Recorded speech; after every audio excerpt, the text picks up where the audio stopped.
Bienvenue dans cette nouvelle édition du QG News. Voici les titres. Le président congolais Joseph Kabila en France pour discuter de la crise en République centrafricaine. Paris et Kinshasa y sont tous deux militairement engagés. En République démocratique du Congo, le Parlement planche sur la mise en place d'une nouvelle loi électorale. Les prochaines échéances sont prévues pour 2016. Et puis, le groupe Nestlé Nigeria veut étendre son réseau de distribution dans le pays. 70 millions de dollars vont être investis en ce sens. Le président de la République démocratique du Congo, Joseph Kabila, a rencontré ce mercredi à Paris son homologue français François Hollande dans le cadre d'une réunion consacrée à la crise en Centrafrique, un pays où les deux États sont particulièrement impliqués. On écoute l'analyse de notre éditorialiste Alfred Chango. Depuis la crise que traverse la Centrafrique, la RD Congo a reçu un nombre important de réfugiés centrafricains. Il y a près de 900 soldats congolais qui ont été déployés aussi à Bangui.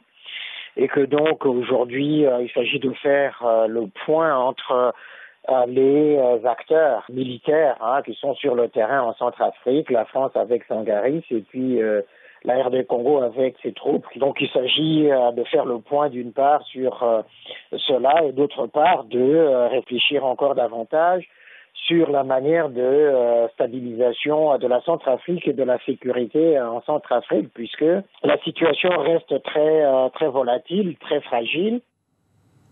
Après plusieurs mois de crise politique et une actualité dominée par l'affaire des refoulés de Brazzaville qui a ravivé les tensions entre le Congo et la République démocratique du Congo, le Parlement de Kinshasa s'achemine vers la mise en place d'une loi électorale en vue des élections présidentielles et législatives de 2016. Thierry Noiron. Alors que les scrutins pour la présidentielle et les législatives arrivent à grands pas, la session parlementaire amorce un dernier virage. Un tournant qui pourrait se traduire par l'installation de la Cour constitutionnelle et le vote de la loi électorale. Mais l'enjeu le plus présent dans les esprits est sans doute l'élection présidentielle prévue pour 2016.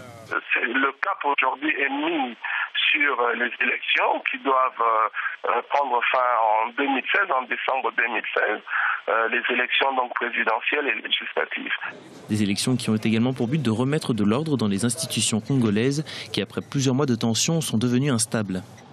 Nous avons des institutions qui, à l'heure actuelle, sont devenues illégitimes, notamment le Sénat, les assemblées provinciales et les gouverneurs qui sont tous hors mandat. Les enjeux sont donc nombreux autour de cette loi, puisqu'elle devrait permettre de régulariser les statuts des représentants et élus qui, pour certains, ne sont plus habilités à participer à la vie politique du pays. C'est peut-être le pas vers une sortie de crise en Afrique du Sud. Alors que la grève dans le secteur des mines entre dans sa 17e semaine, les producteurs de platine et le syndicat AMCU ont annoncé mardi avoir accepté une médiation pour résoudre leur litige salarial.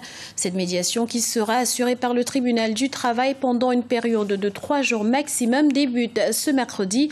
Elle sera supervisée par le juge sud-africain Rapkin Naicker. Au Burkina Faso, plusieurs mouvements de la société civile sont favorables à une révision de la Constitution et à la limitation des mandats à 2 quinquennats, une position qui réjouit les partis politiques de l'opposition. Voyez ce reportage de notre correspondant Wendiam Valentin Compaoré.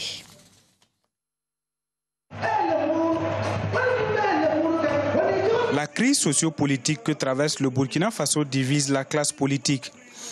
Une discordance de position due à la révision ou non de la Constitution qui limite le nombre de mandats à 2. Au-delà de ce différend entre pouvoir et opposition politique, la société civile, elle aussi divisée, donne de la voix. C'est le cas du cadre de réflexion et d'action démocratique qui réfute l'idée d'une candidature du président Blaise Compaoré en 2015, la fin de son mandat constitutionnel. Ce mouvement prône aussi une transformation de la société pour plus d'équité. Parce que pour le moment, la lutte au Burkina Faso est axée sur des revendications politiques. Or, la perspective de transformation sociale, au-delà de 2015, doit œuvrer sur des revendications sociales. C'est les questions du logement, les questions de la santé, les questions d'éducation, les questions de la malgouvernance. Ce sont ces mots aujourd'hui qui minent le Burkina Faso. Et aujourd'hui, on ne peut pas faire une transformation qualitative au Burkina Faso sans recourir et revoir cette copie. Depuis l'annonce d'une possibilité de consultation du peuple sur la constitution lancée en décembre 2013 à Dori par le président du Faso Blaise Compaoré, près d'une dizaine de mouvements sont nés. Des mouvements et des coalitions qui se forment dans chaque camp. Une proximité qui soulève la question de la fonction même de la société civile. Le rôle traditionnel de la société civile, c'est d'être un contre-pouvoir, c'est-à-dire de se prononcer sur la vie nationale tout en se tenant à équidistance avec les partis politiques. Mais c'est vrai que sous nos cieux, la ligne de démarcation entre la société civile et les partis politiques n'est pas souvent nette, ce qui fait qu'il y a souvent des confusions de genre. Mais je pense qu'au-delà de ces faiblesses-là, la société civile joue son rôle. Elle joue souvent un rôle de salubrité publique. Rappelons que la constitution du Burkina Faso, au centre de toute cette crise sociopolitique, a été déjà révisée 7 fois depuis son adoption par voie référendaire en 1991. Depuis cette date, la société civile participe à l'élan démocratique burkinabé.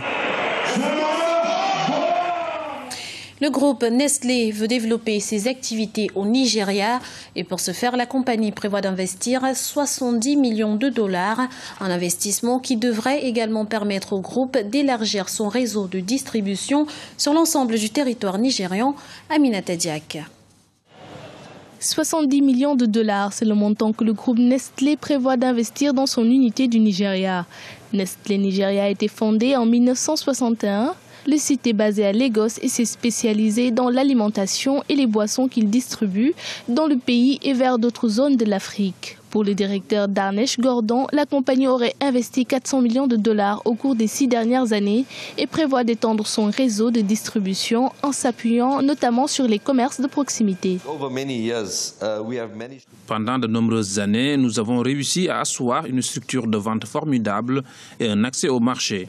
L'idéal est de trouver des partenaires locaux, c'est-à-dire des distributeurs nigérians qui ont leurs propres entreprises. Et nous leur apportons de nouveaux outils de vente pour les aider. Nous leur enseignons les bonnes pratiques en matière de distribution, d'entreposage.